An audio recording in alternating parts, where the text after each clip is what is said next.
A loud crash echoed across the quiet neighborhood road. I looked up just in time to see the HOA president slam a bat into my guest's truck windshield. She was screaming about private HOA property.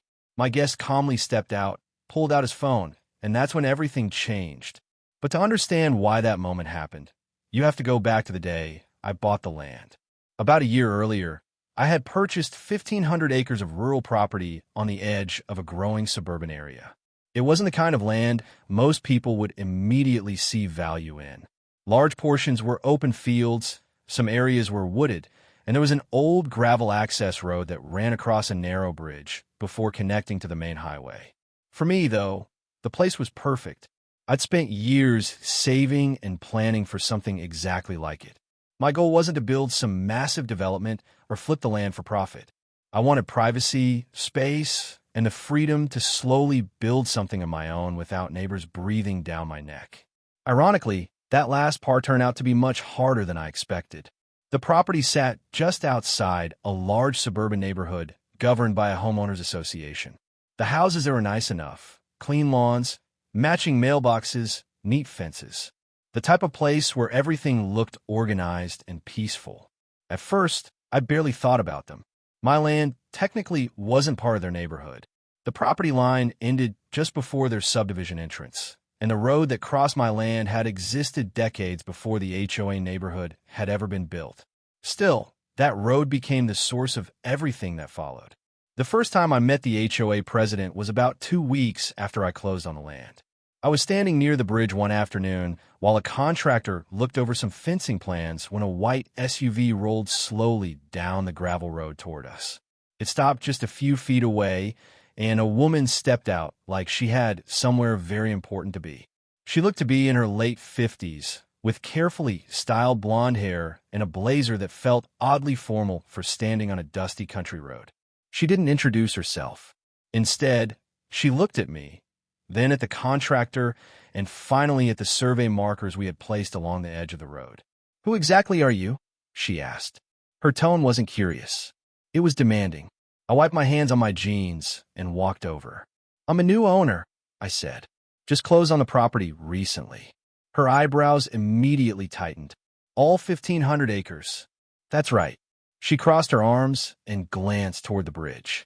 "That road," she said slowly, "belongs to the HOA. I looked at the road, then back at her. "No," I replied calmly. "It doesn't."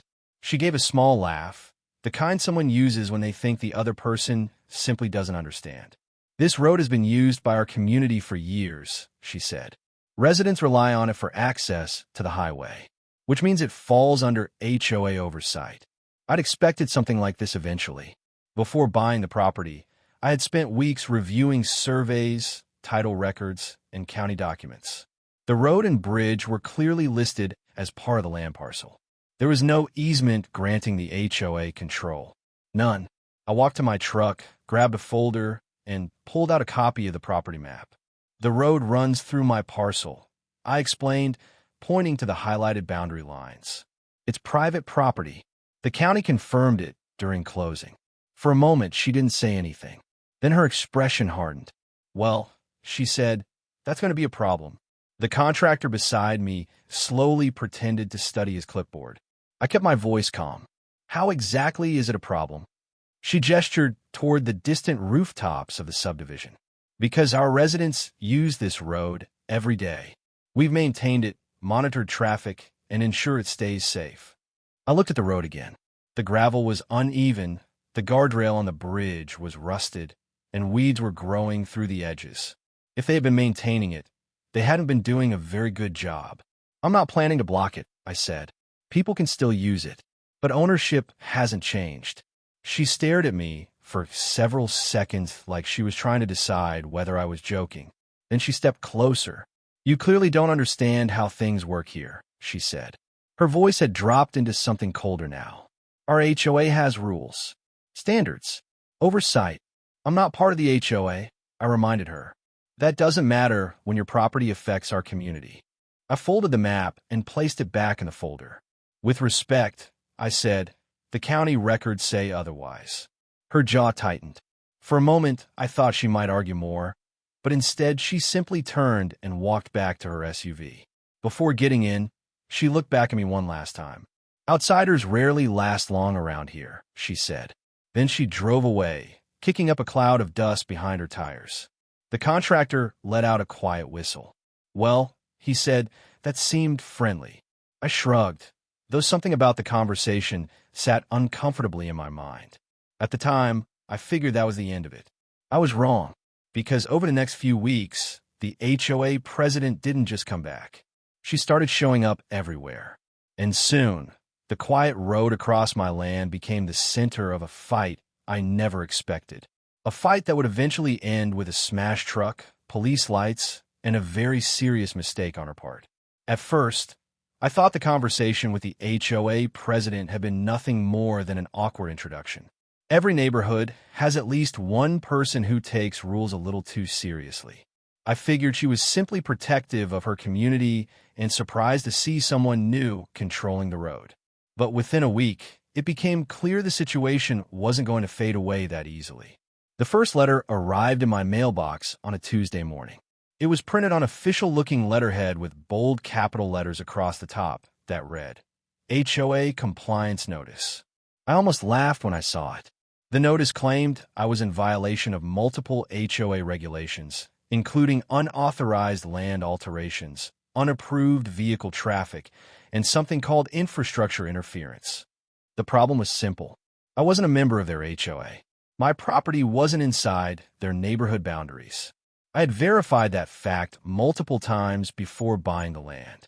Yet somehow, according to this letter, they believed they had authority over what happened on my property. I set the notice aside and ignored it. A few days later, another one showed up. Then another. Each letter listed new violations, and each one demanded compliance with HOA rules that had absolutely nothing to do with me. One notice complained about a contractor's pickup truck parked near the bridge. Another accused me of modifying shared access roads. That one made me laugh again, considering the road had potholes big enough to swallow a bicycle tire long before I arrived. Still, I tried to stay patient. Sometimes organizations like HOAs rely on intimidation and paperwork to scare people into cooperating. My plan was simple: ignore the letters and continue with my projects. For a while, that approach seemed to work. Then the complaints moved off paper and onto the road itself. One afternoon, a friend of mine drove out to visit the property. He had been helping me plan fencing along the western edge of the land and wanted to take a look at the terrain. When he arrived later that evening, he mentioned something strange. "Your neighbors down the road are pretty intense," he said casually. "What do you mean?" I asked. He shrugged. "A couple people tried to stop me near the bridge. Asked where I was going. I frowned. "Stop you how?" "They were standing in the road," he said. "One guy had his phone out like he was recording me." That was the first time I realized the HOA wasn't just sending letters. They were watching the road. Over the next few weeks, the same story repeated itself with several visitors. A delivery driver told me someone from the neighborhood had questioned him before letting him pass. Another friend said a woman had stepped out of a parked car and demanded to know whose property he was visiting. I didn't need much imagination to guess who that woman probably was. Then one morning, I discovered something new. At the edge of the bridge, someone had installed a bright red sign. "Private HOA access. Authorized residents only." I stood there staring at it for a moment, unsure whether to laugh or be annoyed. The sign hadn't been there the night before, which meant someone had driven onto my property and installed it overnight. Technically, that alone counted as trespassing. I pulled the sign out of the ground and tossed it in the back of my truck. Later that afternoon, I drove into town to grab supplies. When I returned an hour later, another sign had appeared. This one was even larger. It read, "HOA Controlled Road. All traffic subject to community regulations." I actually laughed out loud when I saw it. The determination behind it was almost impressive. But the situation was becoming ridiculous. Instead of removing the second sign immediately, I decided to document it first. I took several photos with my phone, making sure the bridge and surrounding land were clearly visible in the background. Then I pulled the sign out just like the first one. That evening, I received a phone call from a number I didn't recognize. When I answered, a familiar voice spoke before I even had a chance to say hello. You removed HOA property, the voice said sharply. It was the HOA president. I leaned back in my chair. You mean the signs placed on my land without permission? They were placed to protect our residents. They were placed on private property, I replied calmly. There was a brief pause. Our community has used that road for years, she said again, repeating the same argument she had made during our first meeting. And I've already explained the ownership situation, I said. You're interfering with established access routes. I'm removing signs that falsely claim control of my land. Her tone became colder. You're creating unnecessary tension with the neighborhood. That line almost made me laugh. I didn't put the signs there, I reminded her. For several seconds, she didn't respond. Then she said something that caught my attention. Our board is discussing additional enforcement options. Enforcement? I asked. Yes. I waited for her to explain what exactly that meant, but she didn't. Instead, she simply said, you should consider cooperating before things escalate. Then she hung up. I stared at the phone for a moment. Part of me wondered whether she actually believed the HOA had authority here, or if she was simply used to people backing down when confronted. Either way, I still believed the situation would eventually settle down. After all, there was only so much an HOA could do outside its own neighborhood boundaries. Or at least that's what I thought, because a few days later, something happened that made it clear the conflict wasn't slowing down. It was about to get a lot more aggressive. And the next person who drove across my bridge was about to meet the HOA in a way none of us expected. By the time the third week of HOA nonsense rolled around, I had mostly stopped reacting to it. The letters kept coming. The fake signs appeared every couple of days, and occasionally someone from a neighborhood would slow down near the bridge like they were monitoring traffic. It was annoying, but it hadn't crossed into anything truly serious yet. That changed the day my friend Daniel came to visit. Daniel and I had known each other for years. We'd met through a mutual business contact and stayed in touch ever since. He was one of those people who stayed calm no matter what kind of situation he walked into, which made him surprisingly good company when dealing with complicated problems. When I mentioned the land purchase to him a few weeks earlier, he immediately said he wanted to see the place. I'll drive out next week, he told me over the phone. I've been meaning to get away from the city anyway. The day he arrived was clear and quiet. I was working near the equipment shed on the eastern side of the property when I got a text from him. 5 minutes out, the message said. I wiped the dust off my hands and started walking toward the road. Daniel drove a large black pickup truck, the kind that looked like it belonged on a construction site or hauling equipment through rough terrain. It was practical, durable, and probably worth more than most cars in the HOA neighborhood down the road.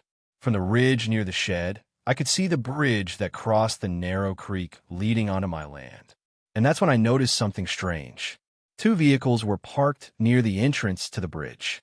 Even from a distance, I could tell they weren't delivery drivers or random visitors. One was a white SUV that looked very familiar. The other was a silver sedan sitting sideways across part of the gravel road. I stopped walking. For a moment, I wondered if there had been some kind of accident. Then Daniel's truck appeared on the road leading toward the bridge. He slowed as he approached the 2 parked vehicles. I started walking faster. By the time I got halfway down the hill, Daniel had stopped his truck just a few yards from the bridge. 3 people were standing in the road. One of them was exactly who I expected, the HOA president. Even from 50 yards away, I could see her posture, the same stiff stance, arms crossed, chin slightly raised like she was preparing for a confrontation. 2 other residents stood beside her. One man in a polo shirt and sunglasses. Another woman holding a phone like she was already recording something. Daniel rolled down his window. I was still too far away to hear everything clearly, but the body language said enough. The HOA president stepped forward and began talking. Daniel leaned slightly out of his window to respond. A few seconds later, she pointed toward the neighborhood behind her. Daniel said something back. Then she pointed directly at the bridge. I reached the bottom of the hill just in time to hear the end of the conversation. You cannot drive across this road, the HOA president said sharply. Daniel looked at her with calm curiosity. Why not? Because this is HOA-controlled access. I walked up beside his truck. Actually, I said, it's not. The HOA president turned toward me like she had been expecting exactly that. I told you this would become a problem, she said. You also said the road belonged to the HOA, I replied. Which it doesn't. The man in the polo shirt stepped forward. Our residents use this bridge every day, he said. It's a shared access route. Daniel glanced between all of us, still leaning casually against his truck door. So you're blocking the road? He asked. No, the HOA president said firmly. We're protecting our community. Daniel nodded slowly, like he was processing the statement. Interesting approach, he said. The woman with the phone moved closer, clearly recording now. I noticed a couple other residents standing farther back near the SUV, watching the scene unfold. This had become a small audience. Daniel finally turned off his engine and stepped out of the truck. He was tall, easily over 6 feet, and carried himself with a kind of relaxed confidence that made people instinctively give him space. The HOA president didn't step back. Instead, she pointed toward the subdivision again. You need to turn around and leave, she said. Daniel looked at the bridge, then at the road stretching across my land behind it. I'm visiting a friend, he said. That doesn't matter. It kind of does, he replied calmly. This road belongs to the HOA, she repeated. I sighed quietly. We've already been through this, I said. Daniel glanced at me. You mentioned some disagreement about that, he said. Disagreement is one word for it, I replied. The HOA president's patience clearly snapped at that point. If you cross this bridge, she said, raising her voice, you will be violating HOA regulations and trespassing on community infrastructure. Daniel studied her for a moment. Then he looked back at his truck. Without another word, he stepped around her, got back inside the driver's seat, and started the engine. The man in the polo shirt immediately moved closer to the truck. Hey, stop, he shouted. But Daniel simply shifted into drive and rolled forward. The HOA president jumped backward as the truck moved onto the bridge. Gravel crunched under the tires as he crossed the short span and continued onto my property. The entire drive took maybe 5 seconds. When Daniel parked near the shed and stepped out again, he looked completely relaxed. Well, he said, glancing back toward the bridge, that seemed dramatic. I laughed. You have no idea. Behind us, I could see the HOA president standing near the bridge, watching the truck like it had personally insulted her. Even from that distance, I could tell she was furious. What I didn't realize at the time was just how angry she really was. Because about 20 minutes later, while Daniel and I were inside, discussing fencing plans, a loud shout echoed from outside. Then came the sound of metal cracking. And when we stepped out to see what was happening, the HOA president was standing beside Daniel's truck. Holding a bathe, first sound we heard was a shout. Not the kind of casual yelling you might hear when someone is calling across a field, but the sharp, angry kind that instantly tells you something isn't right. Daniel paused in the middle of a sentence. Did you hear that? He asked. Before I could answer, another noise echoed from outside. Crack. It was loud, hard. The unmistakable sound of something solid striking glass. Daniel and I looked at each other for half a second, then both moved toward the door. As soon as we stepped outside, the situation became clear. The HOA president was standing next to Daniel's black pickup truck, and she was holding a baseball bat. For a brief moment, my brain actually struggled to process what I was seeing. She wasn't just standing there. She was mid-swing. The bat came down again with another violent strike against the windshield. Crack! A spiderweb of fractures exploded across the glass. What the hell are you doing? I shouted as we ran toward her. She barely acknowledged me. Her face was red with anger, and she was breathing heavily like someone who had been building up frustration for a long time. You were warned, she yelled. Daniel slowed his pace as we approached, but his expression stayed surprisingly calm. The HOA president raised the bat again and slammed it into the driver's side mirror. Plastic shattered and dropped to the gravel. Several pieces bounced under the truck. By now, a small group of HOA residents had gathered near the bridge. I recognized the man in the polo shirt from earlier. The woman with the phone was there too. And just like before, she was recording everything. This vehicle is violating HOA access restrictions, the president shouted. She swung again, this time striking the side of the truck door. The metal dented inward with a dull thud.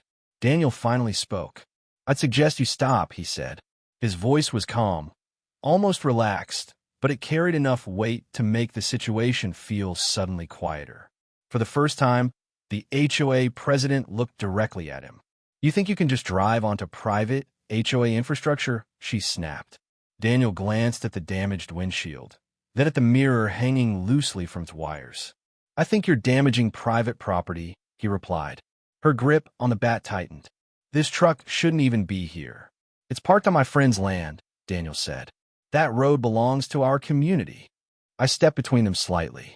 "No," I said firmly. "It doesn't." The president ignored me completely.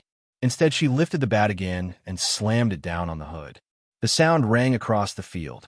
Another dent appeared in the black metal. A few of the residents behind her shifted uncomfortably. Even the man in the polo shirt looked unsure now. "Maybe we should," he started. But the HOA president cut him off.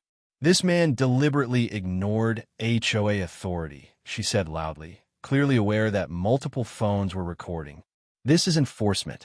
Daniel raised an eyebrow slightly. "Enforcement?" "Yes." He looked around calmly at the small crowd. "You're aware this is vandalism, right?" The president laughed. "A lawyer from the HOA will deal with that." She stepped closer to the truck again, inspecting the damage like she was evaluating her own work. Then she lifted the bat once more. This time, Daniel stepped forward. Not aggressively, just enough to stand beside the truck. "I wouldn't do that again," he said. She froze for half a second, clearly surprised that he hadn't reacted with anger or panic like most people would. Instead of backing down, though, she leaned slightly toward him. "You think you can intimidate the HOA?" she asked. Daniel shook his head. "No," he said simply. "I think you're making a very expensive mistake." The residents behind her exchanged glances.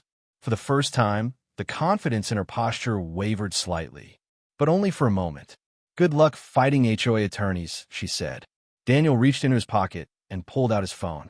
He took a few photos of the windshield, the mirror, and the dents in the hood. Then he stepped back and looked at her again. "Just to be clear," he said calmly, "you're choosing to continue this?" She lifted her chin. "This road is under HOA authority." That wasn't the question. For a second, she hesitated. Then she tapped the bat lightly against the truck door again. A sharp metallic clink echoed across the gravel. "Consider that your answer." Daniel nodded slowly. "All right," he said. He opened a contact on his phone and pressed call. The HOA president rolled her eyes. "Oh, please," she said. "Calling a lawyer?" Daniel placed the phone to his ear. "No," he replied calmly. "I'm calling someone who handles situations like this."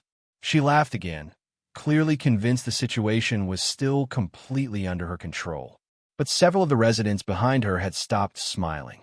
They were watching Daniel now, and the quiet confidence in his voice seemed to be making them uneasy. After a few seconds, someone answered on the other end of the call. Daniel spoke calmly. "Hey," he said, "I'm at a property outside the Ridgeview HOA. There's been some property damage." He glanced at the shattered windshield. "Yes," he continued. "Intentional."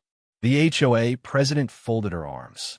"Tell whoever that is the HOA board will be involved," she said loudly. Daniel listened for a moment, then nodded slightly.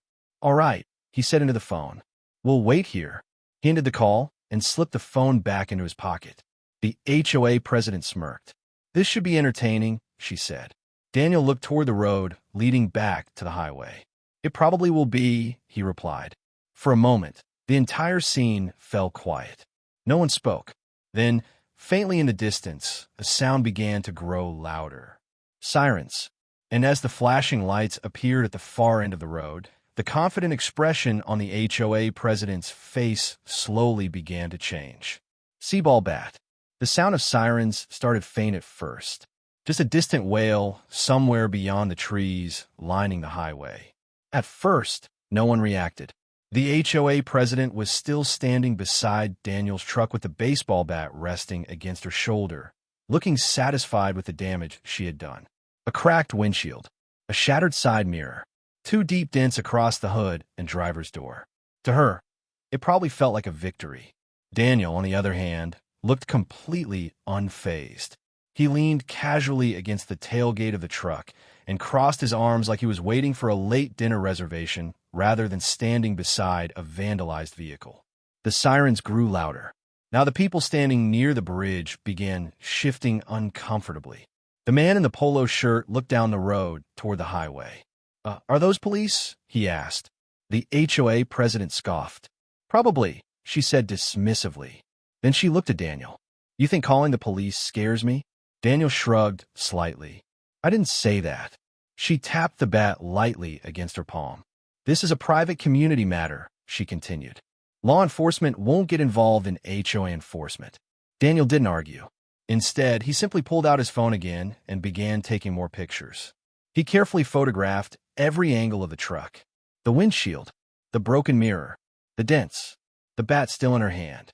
Then he walked a few steps away and snapped photos that included the small group of residents watching. The woman who had been recording earlier was still holding her phone up. This entire situation was now documented from at least 3 different angles. The sirens were getting much closer. At this point, even the HOA president couldn't pretend she didn't hear them. She glanced briefly down the road. Then she rolled her eyes again. "Someone probably called them," she muttered. One of the residents behind her shifted nervously. "Well, technically you were hitting a truck with a bat," he said. She turned and glared at him. "I was enforcing community rules." The man immediately stopped talking. Daniel watched the exchange quietly. Then he asked her a simple question. "Out of curiosity, how long have you been president of this HOA?" The question seemed to catch her off guard. "What? How long have you been running the board?" She frowned. 6 years. Daniel nodded slowly. "That's a long time." "And?" she snapped. "And in those 6 years," he continued calmly, "no one ever told you where the HOA's authority ends?" Her expression hardened again. "You're trespassing." "No," Daniel said. "I'm visiting a friend on his private land." She pointed toward the bridge. "That road is HOA infrastructure." He shook his head slightly.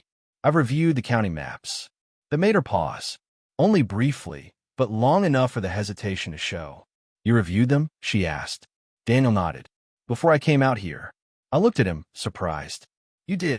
I asked quietly. He gave a small shrug. "You mentioned the dispute on the phone last week." The HOA president laughed again, though it sounded a little less confident this time. "County maps won't help you," she said. HOA authority can extend beyond property lines when community access is involved. Daniel tilted his head slightly. "That's not how that works." She tightened her grip on the bat. "You seem very confident." "I am." For the first time, her smile started to fade. The sirens were now extremely close. Moments later, flashing red and blue lights appeared at the end of the road. 2 police cruisers turned onto the gravel entrance and began driving toward the bridge. The group of residents near the SUV immediately stepped aside. Dust kicked up behind the patrol cars as they crossed the bridge and rolled onto my property. Both vehicles slowed as they approached the truck. The officers stepped out almost immediately. One older officer with gray hair. Another younger officer standing slightly behind him. The older one looked around the scene. The damaged truck. The baseball bat. The group of residents. Then his eyes settled on Daniel. For a brief second, the officer's expression changed. Not dramatically, just a flicker of recognition. He walked closer. Daniel straightened slightly and gave him a small nod. "Afternoon," Daniel said. The officer stopped about 10 feet away. "Afternoon, sir," he replied. The HOA president stepped forward quickly. "Officer, I'm glad you're here," she said. "These men have been violating HOA access regulations, and..." The officer raised his hand. "Ma'am, hold on." She blinked, surprised. "But they..." "We'll sort it out." He turned back to Daniel. "Everything all right here?" Daniel gestured casually toward the truck. "Well," he said, "my friend's property is fine." Then he nodded toward the shattered windshield. "My truck, not so much." The officer looked at the damage again, then at the bat, then at the HOA president. "Ma'am," he said calmly, "were you striking this vehicle with that bat?" She straightened her posture. "I was enforcing HOA authority." The officer stared at her for a long second. Then he slowly turned back to Daniel again. "Sir, would you like to explain what happened?" Daniel took a breath. Then he gave the simplest answer possible. "Yes," he said, "but before we get into that..." He reached into his jacket pocket and calmly pulled out a small leather badge holder. When he opened it, Both officers immediately stiffened. And suddenly, the confident expression on the HOA president's face began to disappear. For a brief moment, no one spoke. Daniel held the leather badge holder open just long enough for the two officers to see the identification inside. Then he calmly closed it again and slipped it back into his jacket pocket. The reaction from the officers was immediate. The older officer straightened his posture slightly, his expression shifting from casual observation to professional focus. "Yes, sir," he said. The younger officer beside him looked equally alert now. Behind them, the small group of HOA residents had gone completely quiet. The HOA president, however, looked confused. "What is this?" she demanded. Daniel didn't answer her directly. Instead, he spoke to the officers. "I'm here visiting a friend," he said calmly, gesturing toward me. While we were inside his property discussing some land improvements, this individual, he nodded toward the HOA president, approached my vehicle and intentionally damaged it. The older officer glanced back at the truck. The shattered windshield alone told most of the story. "Do you have photos of the damage?" he asked. Daniel nodded. "Yes." He pulled out his phone and showed the officer several pictures he had taken moments earlier. The officer scrolled through them carefully. Each image showed the same thing from different angles. The cracked glass, the broken mirror, the dents. And in more than one photo, the HOA president was clearly visible holding the baseball bat. The officer handed the phone back. "Thank you, sir." Only then did the HOA president finally step forward again. "Officer," she said sharply, "this is ridiculous." The officer turned toward her. "Ma'am, this man drove onto HOA infrastructure after being warned not to."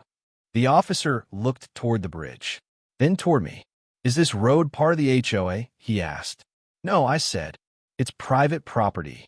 She immediately pointed at me. "He's lying." I calmly pulled the folded property map from my truck and handed it to the officer. He studied it for a moment. Then he looked back at the president. "Ma'am, according to this map, the road and bridge are within this parcel." "That's not possible," she snapped. "Our residents have used that road for years." The officer nodded slowly. Using a road and owning it are two different things. She opened her mouth to argue again, but the words didn't come out. The situation was shifting quickly now. The younger officer had begun taking notes while quietly photographing the damaged truck. Meanwhile, several residents standing near the bridge looked increasingly uncomfortable. The man in the polo shirt suddenly found the gravel very interesting. Daniel spoke again. "Officer, there were multiple witnesses to the incident." The woman who had been recording earlier lowered her phone slightly. The officer turned toward the small group. "Anyone here see what happened?" No one answered immediately. Then the woman with the phone spoke. "She hit the truck," she said quietly. "With the bat." The HOA president spun toward her. "Don't twist what happened." The officer raised a hand again. "Ma'am." She fell silent. Daniel remained completely calm. "Officer," he said, "I prefer to keep this situation straightforward." "Yes, sir. I'm not interested in escalating things unnecessarily." The officer nodded. "Understood." "But," Daniel continued, glancing briefly at the truck, "intentional property damage is still a crime." "That's correct," the officer said. The HOA president's confidence was visibly draining now. "This is absurd," she said. "You can't seriously arrest someone for enforcing HOA rules." The officer looked at her carefully.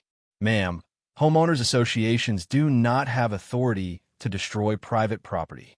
And they certainly don't have authority outside their own property boundaries." The man in the polo shirt slowly stepped backward toward the SUV. Another resident quietly slipped into their car. The small audience was shrinking. The president noticed. "Where are you going?" she snapped. No one answered.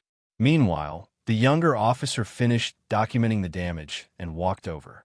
"Sir," he said to Daniel, "the windshield alone is several $1,000s."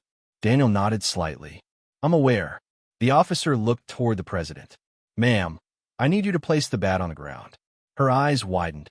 "You're serious?" "Yes." She looked around at the remaining residents like she expected someone to support her. No one did. The moment stretched for several seconds. Then slowly, reluctantly, She lowered the baseball bat and placed it on the gravel. The officer stepped forward and picked it up. Daniel watched the entire process calmly. Then the older officer turned back to him. "Sir, I apologize for the situation." Daniel gave a small nod. "Not your fault." The officer hesitated for a moment before asking the question that had clearly been on his mind. "Sir, should we contact the state office about this incident?" The HOA president frowned. "The what?" Daniel thought for a moment. Then he shook his head slightly. "That won't be necessary." Relief flashed across the officer's face. "For now," Daniel added. The president's expression froze, and suddenly, the full weight of the situation seemed to land on her all at once, because she was finally starting to understand exactly who she had just attacked. And that realization was hitting her far harder than the police lights flashing behind her. For a brief moment, no one spoke. Daniel held the leather badge holder open just long enough for the two officers to see the identification inside. Then he calmly closed it again and slipped it back into his jacket pocket. The reaction from the officers was immediate. The older officer straightened his posture slightly, his expression shifting from casual observation to professional focus. "Yes, sir," he said. The younger officer beside him looked equally alert now. Behind them, the small group of HOA residents had gone completely quiet. The HOA president, however, looked confused. "What is this?" she demanded. Daniel didn't answer her directly. Instead, he spoke to the officers. "I'm here visiting a friend," he said calmly, gesturing toward me. "While we were inside his property discussing some land improvements, this individual," he nodded toward the HOA president, "approached my vehicle and intentionally damaged it." The older officer glanced back at the truck. The shattered windshield alone told most of the story. "Do you have photos of the damage?" he asked. Daniel nodded. "Yes." He pulled out his phone and showed the officer several pictures he had taken moments earlier. The officer scrolled through them carefully. Each image showed the same thing from different angles. The cracked glass, the broken mirror, the dents. And in more than one photo, the HOA president was clearly visible holding the baseball bat. The officer handed the phone back. "Thank you, sir." Only then did the HOA president finally step forward again. "Officer," she said sharply, "this is ridiculous." The officer turned toward her. "Ma'am, this man drove onto HOA infrastructure after being warned not to." The officer looked toward the bridge, then toward me. "Is this road part of the HOA?" he asked. "No," I said. "It's private property." She immediately pointed at me. "He's lying." I calmly pulled the folded property map from my truck and handed it to the officer. He studied it for a moment. Then he looked back at the president. "Ma'am, according to this map, the road and bridge are within this parcel." "That's not possible," she snapped. "Our residents have used that road for years." The officer nodded slowly. "Using a road and owning it are two different things." She opened her mouth to argue again, but the words didn't come out. The situation was shifting quickly now. The younger officer had begun taking notes while quietly photographing the damaged truck. Meanwhile, several residents standing near the bridge looked increasingly uncomfortable. The man in the polo shirt suddenly found the gravel very interesting. Daniel spoke again. "Officer, there were multiple witnesses to the incident." The woman who had been recording earlier lowered her phone slightly. The officer turned toward the small group. "Anyone here see what happened?" No one answered immediately. Then the woman with the phone spoke. "She hit the truck," she said quietly. "With the bat." The HOA president spun toward her. "Don't twist what happened." The officer raised a hand again. "Ma'am." She fell silent. Daniel remained completely calm. "Officer," he said, "I'd prefer to keep this situation straightforward." "Yes, sir. I'm not interested in escalating things unnecessarily." The officer nodded. "Understood." "But," Daniel continued, glancing briefly at the truck, "intentional property damage is still a crime." "That's correct," the officer said. The HOA president's confidence was visibly draining now. "This is absurd," she said. "You can't seriously arrest someone for enforcing HOA rules." The officer looked at her carefully. "Ma'am, homeowners associations do not have authority to destroy private property. But and they certainly don't have authority outside their own property boundaries. The man in the polo shirt slowly stepped backward toward the SUV. Another resident quietly slipped into their car. The small audience was shrinking. The president noticed. "Where are you going?" she snapped. No one answered. Meanwhile, the younger officer finished documenting the damage and walked over. "Sir," he said to Daniel, "the windshield alone is several $1,000s." Daniel nodded slightly. "I'm aware." The officer looked toward the president. "Ma'am, I need you to place the bat on the ground." Her eyes widened. "You're serious?" "Yes." She looked around at the remaining residents like she expected someone to support her. No one did. The moment stretched for several seconds. Then slowly, reluctantly, she lowered the baseball bat and placed it on the gravel. The officer stepped forward and picked it up. Daniel watched the entire process calmly. Then the older officer turned back to him. "Sir, I apologize for the situation." Daniel gave a small nod. "Not your fault." The officer hesitated for a moment before asking the question that had clearly been on his mind. "Sir, should we contact the state office about this incident?" The HOA president frowned. "The what?" Daniel thought for a moment. Then he shook his head slightly. "That won't be necessary." Relief flashed across the officer's face. "For now," Daniel added. The president's expression froze. And suddenly, the full weight of the situation seemed to land on her all at once. Because she was finally starting to understand exactly who she had just attacked. And that realization was hitting her far harder than the police lights flashing behind her. The moment seemed to stretch out endlessly. The HOA president's face had drained of color. Her hands trembled slightly, still hovering over the gravel where the bat had been placed. The small group of residents who had stood behind her were now scattered, moving their cars or quietly walking away. The confident front she had carried for weeks, even months, had completely evaporated. Daniel remained calm, leaning casually against the black truck, as if nothing unusual had happened. But the officers were now taking notes with renewed urgency. Every photo, every statement, every witness suddenly mattered far more than it ever had a few minutes ago. "You realize who you've been dealing with, don't you?" Daniel asked softly. The HOA president's jaw tightened. She opened her mouth, but no words came out. She had that realization, the kind that makes the stomach drop and the heart race.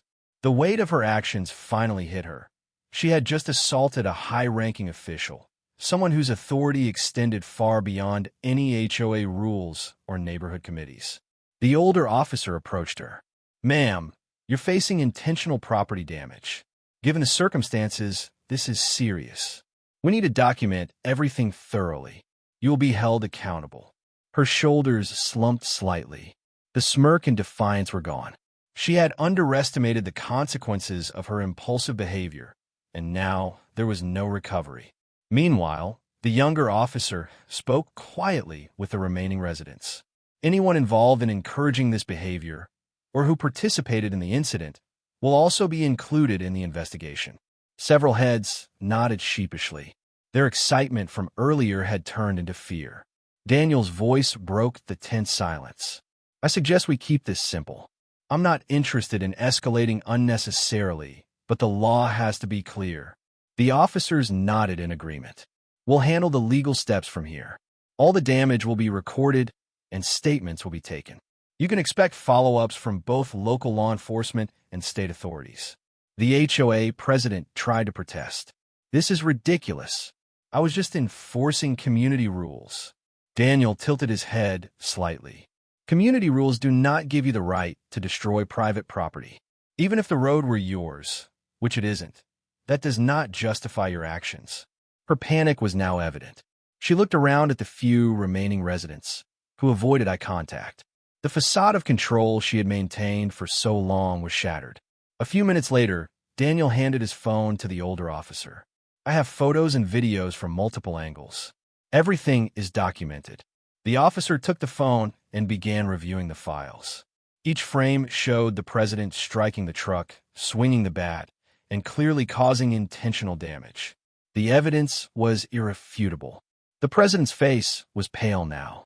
I didn't think this would get this serious." "You underestimated the consequences," Daniel said quietly. And now you're going to learn exactly what accountability looks like. The older officer turned to the other officer. Begin filing the reports. This is no longer a minor HOA dispute. This is criminal property damage, and we need to involve the proper legal channels. The president's eyes darted toward Daniel. You can't do this to me. Daniel smirked faintly. Actually, I can, and I will. By now, the tension was palpable. The once confident president and her small group of supporters had completely lost control. The neighborhood's facade of authority had crumbled in an instant. Later that day, after statements were taken and the police left, the HOA president realized the full scope of what had happened. Not only had she been caught on camera committing a crime, but she had also assaulted someone whose position made her personal power utterly irrelevant. Rumors quickly spread through the HOA community. Board members began questioning one another, scrambling to distance themselves from the incident.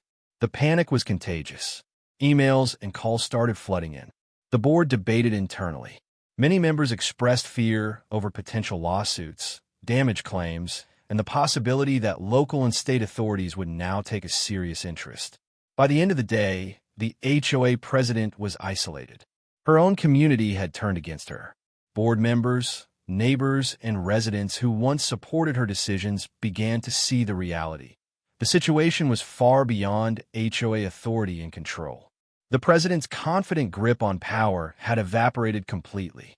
The neighborhood was in chaos, and the consequences were only beginning to unfold. The story had gone from a dispute over a private road to a full-blown legal nightmare for the HOA. And Daniel, calm as ever, had only smiled quietly as the unraveling began. For the first time, the president understood. Her arrogance and impulsive actions had set in motion a chain of events that she could not stop. This was more than an embarrassment. This was a lesson in real authority, and the moment she realized it would change everything for the HOA. By the next morning, news of the incident had spread through the neighborhood like wildfire. The HOA president's phone rang constantly, with board members, residents, and even local media calling for explanations.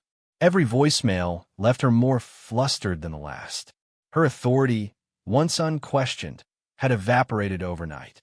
I arrived at the property early, greeted by the sight of multiple repair crews assessing the bridge and surrounding access points. The truck's windshield and side mirror were already being evaluated for insurance claims. Daniel was there too, reviewing the damage and coordinating documentation. Despite the chaos, he remained calm, as if he had anticipated exactly how events would unfold. Emails and letters started arriving from the HOA board, filled with apologies, excuses, and internal blame. It was obvious that no one knew how to handle the situation. Many board members expressed concern about potential lawsuits, and several quietly admitted that the president had acted recklessly. The tension within the HOA was palpable, as former allies turned against her in fear of personal liability. The president herself had been summoned by law enforcement to provide a statement about her actions. It was the first time she had been confronted with the reality that she could face criminal charges, not just neighborhood scolding. For weeks, the HOA's reputation would suffer under scrutiny, and the residents who once blindly followed her leadership began questioning every rule she had enforced. Daniel and I spent the morning documenting everything. Photographs, videos, and detailed notes were all compiled. The authorities emphasized that the thorough documentation would strengthen any legal action. We stayed calm and meticulous, knowing that preparation and evidence were now the most powerful tools at our disposal. Meanwhile, the remaining residents who had stood by the president started contacting us privately. Some apologized for their earlier behavior. Others simply wanted to understand how the situation had spiraled out of control. Their whispers of doubt confirmed that the HOA president had lost both influence and credibility. By late afternoon, it became clear that the HOA board would need to undergo major restructuring. The president's authority had been completely undermined, and legal repercussions were inevitable. The board's internal conflicts would dominate community discussions for months, while residents reevaluated their trust in neighborhood governance. Daniel looked at the property, then at me, a faint smile playing across his face. "Well," he said, "that was more dramatic than I expected." I laughed quietly. "More than just dramatic. That was a complete disaster for them." "Yes," he agreed, "but it's also a reminder that authority is only as strong as the law allows." And in this case, they forgot that the law isn't on their side. The HOA president, once so confident, was now a cautionary tale. Her impulsive decision to enforce perceived authority with violence had backfired spectacularly. What had begun as a dispute over a road had transformed into a legal and social catastrophe, altering the power dynamics of the entire neighborhood. In the weeks that followed, I continued developing the land, adding fencing and planning improvements without interference. The bridge remained under my ownership, and the HOA slowly realized that any attempts to assert control would be met with clear legal consequences. For the HOA president, the lesson was painful and public. Unchecked arrogance and aggression cannot replace legitimate authority. And for me, it was a confirmation that careful planning, documentation, and calm resolve can turn even the most aggressive opponents into powerless observers. By the end, the 1,500 acres were truly mine, and the neighborhood had learned a lesson they would never forget. Real power isn't about enforcing rules arbitrarily. It's about respecting boundaries, both legal and personal.